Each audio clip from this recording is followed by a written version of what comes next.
Dear student, आज हम बात करेंगे चैप्टर नंबर फर्स्ट की, जो हमारा है वैद्युत आवेश और क्षेत्र।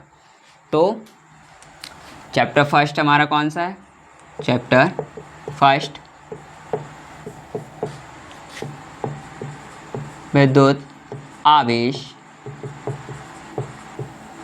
और क्षेत्र, ये हमारा हो गया चैप्टर का नाम।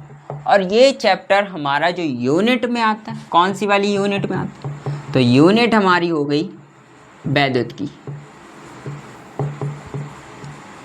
इस यूनिट के अंतर्गत ये चैप्टर हमारा आता है और इस चैप्टर का नाम ये रहा। ठीक, तो इस चैप्टर में जो हमसे बात की जाएगी वो आवेश की, आवेश के नियम की, मतलब जो कूलाम का नियम रहता उसके नियम की। उसके बाद जो भी हमसे बात की जाएगी वैद्युत क्षेत्र की, वैद्युत बल रेखाओं की, या फिर इससे जुड़े कुछ और भी टॉपिक्स रहेंगे, या फिर उनसे जुड़े हुए हमारे कुछ डेरिवेशंस रहेंगे, फॉर्मूले रहेंगे, तो उनकी चर्चा की जाएगी इस चैप्टर। मतलब जो भी टॉपिक्स रहेंगे वो सभी इस टाइप के होंगे जो मैंने आपको बताए हुए हैं। इसी में आप एक नए चीज़ से भी परिचित होंगे, परीक्षण आवेश से भी। ठीक है, तो ये एक टाइप नहीं होता है आवेश का, लेकिन उसी का ही एक वो होता है, जो भी वो आपको आगे पता चलेगा जो होता है सो। ठीक, अभी आप एक ही साथ पूरी डिटेल्स ले लेंगे तो अच्छी बात नहीं है। ठीक, तो जैसे जैसे आप कनेक्ट रहेंगे वैसे वैसे आपको डिटेल्स कलेक्ट होती जाएंगी। तो अब हम बात करेंगे अपनी जो पहला टॉपिक है, या फिर हम बात कर लें जो हमारी पहली हेडिंग रहेगी वो कौन सी रहेगी? तो पहली, क्योंकि विद्युत आवेश की हम बात कर रहे हैं तो फर्स्ट पॉइंट हम रखेंगे किससे? विद्युत आवेश से। तो हम बात करेंगे सबसे पहले आवेश की। तो आवेश, जिसको हम इंग्लिश में बोलते हैं चार्ज। अगर विद्युत आवेश है तो इलेक्ट्रिक चार्ज। तो इलेक्ट्रिक चार्ज होती चार्ज, तो किसी पदार्थ का वह गुण जिसके कारण वह चुंबकीय या वैद्युत प्रभाव उत्पन्न करे क्या कहलाएगा? हमारा वैद्युत आवेश कहलाएगा। तो कहने का मीन्स ये है, या फिर हम बोल सकते हैं जो भी इसकी डेफिनेशंस है वो कुछ इस टाइप से है कि मान लो कि हमारे पास कोई भी एक पदार्थ है, मतलब कोई भी एक टाइप का सब्सटेंस या फिर कोई भी एक टाइप का मटेरियल है। अब वह मटेरियल क्या कर रहा है कि हमारा एक वैद्युत या फिर चुंबकीय प्रभाव उत्पन्न कर रहा है। अब ऐसे कैसे? मान लो कि कोई भी आपके पास सब्सटेंस रखा हुआ, उससे आपको करंट फील होना चाहिए, या फिर ऐसी चीज़ फील, मतलब आपको ऐसा महसूस होना चाहिए कि ये चीज़ हमें अपनी तरफ खींच रही है या फिर ये हमें अपने से दूर फेंक रही है। तो जब भी आपको कुछ ऐसा मिले तो आपको उसमें एक चीज़ तुरंत से फील हो जानी चाहिए कि इसमें चार्ज है। अब वो चार्ज किस टाइप का है कि आपको करंट लग सकता है या फिर नहीं लग सकता, वो अलग की बात है, लेकिन आपको उस टाइम ये फील होना चाहिए कि ये चार्ज है। कहने का मीन्स है कि कुल मिला के कोई भी चीज़ में अगर आपको ऐसा फील हो रहा है कि आपको वो चीज़ खींचे या फेंक दे तो उसमें चार्ज होता है। चार्ज का मीन्स ये है कि भाई वो जनरेट है, एकदम से एक्टिव है। तो जब चीज़ें एक्टिव होंगी तो वो अपनी तरफ आपको खींचेंगी भी और अपने आप से आपको दूर भी फेंकेंगी। वीडियो देखिए प्लेगा, ठीक है। तो ये कंडीशन हमारी हो गई पहली कंडीशन, मतलब पहले हमने इसकी बात की, किसकी? डेफिनेशन की बात की।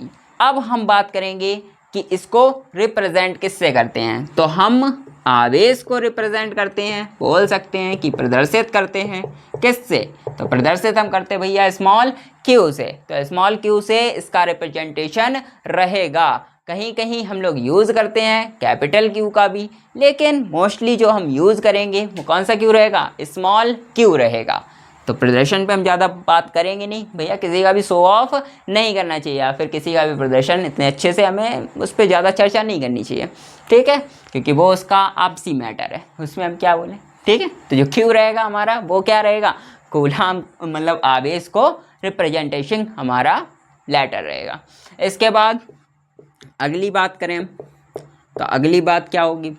तो अगली बात होगी कि यह एक अदिश राशि है। कैसी राशि है? अदिश राशि है। अब ये मैंने आपको इसलिए बताया क्योंकि हमसे कभी भी ऑब्जेक्टिव टाइप में ऐसे क्वेश्चन पूछ लिए जाते हैं। यहाँ तक कि ऑब्जेक्टिव छोड़ो, जब भी आप आगे कॉम्पिटिटिव एग्ज़ाम दोगे कोई सा भी, तो आपको क्या पता है कि कौन सा क्वेश्चन आएगा? आपसे हमेशा बेस पूछा जाता है, क्योंकि बेस हम लोगों का हमेशा से कमज़ोर होता है, बाकी तो हम रट के पास हो ही जाते हैं। तो इसलिए तो आपको पता होना चाहिए कि जो आवेश है हमारी वो कैसी राशि है। तो आवेश हमारी अदिश राशि होती है। तो हमारा ये हो गया तीसरा पॉइंट भी कंप्लीट। इसके बाद हम बात करेंगे किसकी? तो आवेश के कुछ फार्मूलों की बात करेंगे। तो पॉइंट रहेगा हमारा चौथा। तो आवेश के कुछ क्या रहेंगे भैया? फार्मूला। तो फार्मूला कौन कौन से होते हैं? तो 2 फार्मूले हमने पढ़ रखे, बाकी हम और भी बहुत सारे बना सकते हैं, जनरेट कर सकते हैं, लेकिन क्या हमें अभी 2 ही पढ़ने हैं, क्योंकि अभी हमने क्या किया? स्टार्ट किया। अगर हम अभी से लोड लेना स्टार्ट कर दें तो फिर अभी चैप्टर में बहुत पढ़ने, ठीक। तो इसलिए हम थोड़ा थोड़ा लेके चलेंगे।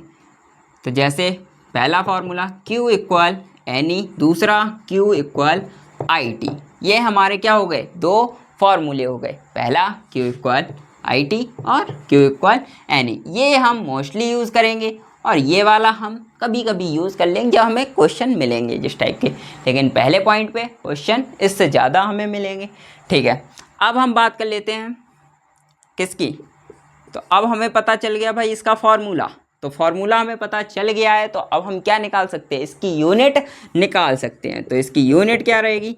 तो इसकी यूनिट रहेगी हमारी पहली, जो सबसे ज़्यादा ब्यूटीफुल है इसके लिए, कौन सी? कूलाम। अब कूलाम कैसी यूनिट है? तो एसआई यूनिट है। एसआई यूनिट क्यों है? एसआई से अपना वाला सीधा लॉजिक है कि एसआई मतलब साइंटिस्ट के नेम पर कुल मिला के यूनिट होनी चाहिए। तो साइंटिस्ट का भाई नाम आ गया, क्योंकि कूलाम ऐसा कुछ है ही नहीं, तो कूलाम किसी का नाम हो सकता है। नाम किसका होगा? जिसने खोजा होगा। खोजा किसने होगा? खोजा साइंटिस्ट ने होगा। तो साइंटिस्ट के नाम पे ये कूलाम नाम आ गया, तो मतलब ये हमारी कैसी यूनिट हो गई? एसआई यूनिट हो गई। Next B. अब हम बात करेंगे अगली यूनिट, यहीं से निकाल लो। तो एम्पियर इनटू सेकेंड, ये हमारी कैसी यूनिट हो गई? ये हमारी इसकी सेकेंड यूनिट हो गई। बाकी ये और भी यूनिट्स निकाल सकते हैं, लेकिन हमें अभी ज़रूरत नहीं है। आगे पढ़ते जाएंगे, यूनिट कलेक्ट करते चले जाएंगे, ठीक। ये हमने 2 यूनिट कलेक्ट कर ली। इसके बाद हम बात करेंगे किसकी? इसकी विमा की। विमा मतलब डायमेंशन। तो इसकी डायमेंशन क्या होती है? तो इसकी डायमेंशन हम यहाँ से निकालेंगे 80 से, क्योंकि कूलाम जैसी कोई चीज़ होती नहीं है, क्योंकि कूलाम नाम है और नाम की डायमेंशन कहाँ से निकालेंगे भाई? क्योंकि नाम किसी का भी कौन सी डायमेंशन में है, 3D है, 2D है, कौन सी D है, हमें क्या पता। तो इसलिए हम कहाँ से निकालेंगे? हम निकालेंगे एम्पियर इंटू सेकेंड से, क्योंकि एम्पियर की भी हमें पता, एम्पियर मतलब विद्युत धारा की हमें पता, उसका सेकेंड मतलब हमें समय की डायमेंशन पता है। तो हम डायमेंशन यहाँ से निकाल रहे हैं।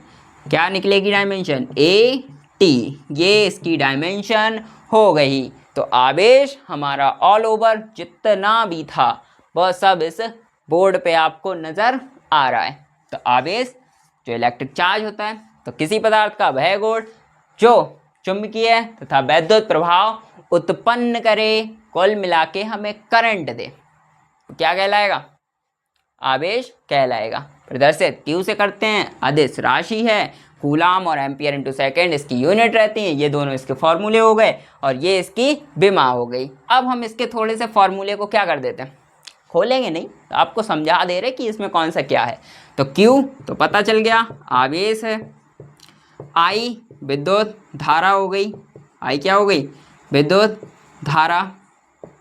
इसके बाद T, तो T हमारा हो गया समय। इसके बाद Q, तो यहाँ पर भी आवेश रहेगा। इसके बाद N, तो हमारे आवेश की संख्या, ठीक है, आवेश की संख्या, आवेशों की संख्या हो सकता है, यहाँ पर नंबर ऑफ चार्जेस होगा, ठीक। E हमारा हो गया क्या? इलेक्ट्रॉन, ठीक है, ये हमारा क्या हो गया? इलेक्ट्रॉन हो गया। तो इतनी बात आपको क्लियर कि जो फॉर्मूले हैं इनके जो भी लेटर्स लिखे हुए हैं वो हमें क्या दर्शाना चाह रहे हैं। तो अब हम बात करेंगे आवेश के टाइप की। तो आवेश जो हमारा रहता है वो कितने टाइप का रहता है? तो आवेश के प्रकार, आवेश के प्रकार, टाइप्स ऑफ चार्ज। तो हमारे जो आवेश होते हैं वो दो प्रकार के होते हैं। कितने प्रकार के? दो प्रकार के। नंबर फर्स्ट धनावेश, या फिर सेकेंड हम बात करें किसकी? ऋण आवेश की। ऋणावेश मतलब हमारे दो टाइप के होते हैं, पॉजिटिव और निगेटिव चार्ज। तो पॉजिटिव आपको एज अ सेम किस पे, एकदम से ये समझो कि भैया धनावेश हम पे कब आएगा, ये बात समझो। आप पे धन आवेश कब आएगा? कहने का मीन्स ये है कि जब आपके पास क्या हो, धन बहुत ज़्यादा आपके पास आ जाएगा। कहने का मीन्स है कि आप अपना धन इधर उधर लुटाने लगो, ठीक है? हैं? तब आप पे कौन सा चार्ज आएगा? धन आवेश आएगा। मतलब आप अपने इलेक्ट्रॉनों को त्यागने लग जाओ। क्या? त्यागने लग जाओ, तब आप पे कौन सा चार्ज आएगा? धन आवेश आएगा। तो हम कह सकते हैं इलेक्ट्रॉन को त्यागना, त्यागने पर, ठीक है? तो हमें कौन सा वाला चार्ज मिलेगा? धन आवेश मिलेगा। या फिर हम इसको कुछ इस टाइप से भी कह सकते हैं कि इलेक्ट्रॉनों की क्या आनी चाहिए? इलेक्ट्रॉनों की कमी। अब आप बोल सकते हो भैया कमी कैसे आएगी? तो कहने का मेरा पहले ही मीन्स ये था कि आपके पास धन बहुत ज़्यादा आ चुका है, तो अब आप क्या कर रहे हो? दूसरों में बांटना स्टार्ट कर दिया। लो भाई तुम भी ले जाओ, तुम भी ले जाओ। तो इस टाइप से आप जब कंडीशंस बनाओगे, आप बांटने लग जाओगे, तो आपके पास कमी आएगी ना। किसकी? धन की। तो यहाँ पर भी किसकी कमी आ रही? धनावेश। तो कहने का मीन्स है कि उनके ऊपर इलेक्ट्रॉन्स की कमी आ रही है। कमी तभी आएगी जब आप कहीं चीज़ें त्याग रहे होगे, ठीक है? तो क्या रहेगा? धनावेश हमें कब मिलेगा? जब इलेक्ट्रॉन को त्यागेंगे तब, या फिर हमारे ऊपर जब इलेक्ट्रॉन्स की कमी आ रही होगी। तो ऐसे कंडीशन पे जो हमें आवेश प्राप्त होगा वो धनावेश प्राप्त होगा। सेकेंड जो हमारा ऋण आवेश है, तो एज अ कंपेयर टू किसके? इसके कैसा? पॉजिटिव को हम कंपेयर करेंगे और ये ऋणावेश हमारा जस्ट अपोजिट हो जाएगा इसके। तो कैसे करके? ऋणावेश हमारा क्या रहेगा? तो जब इलेक्ट्रॉनों की वृद्धि हो जाए, क्या हो जाए?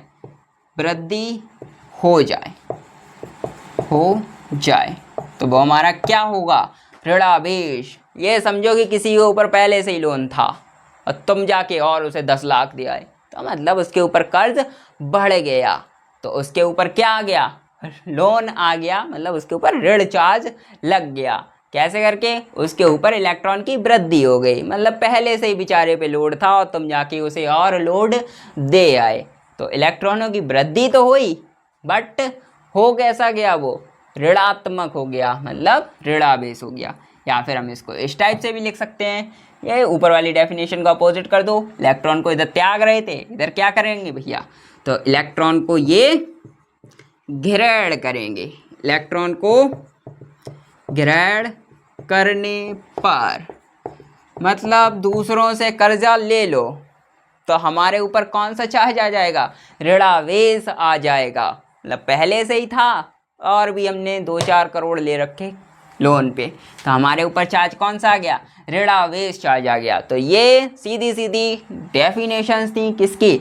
ऋणावेश की और धनावेश की। ऋणावेश इलेक्ट्रॉन को त्यागने पर, मतलब सॉरी, धनावेश जो हमारा रहेगा वो इलेक्ट्रॉन को त्यागने पर और इलेक्ट्रॉन की कमी आए तब। ऋणावेश हमारा रहेगा जब इलेक्ट्रॉन की वृद्धि हो और इलेक्ट्रॉनों को हम दूसरों से ग्रहण करें, तो हमारे ऊपर आएगा ऋण आवेश। तो इतनी बात क्लियर। अगर आपको वीडियो पसंद आए तो लाइक करें और अगर आप नए हैं तो चैनल को सब्सक्राइब करें।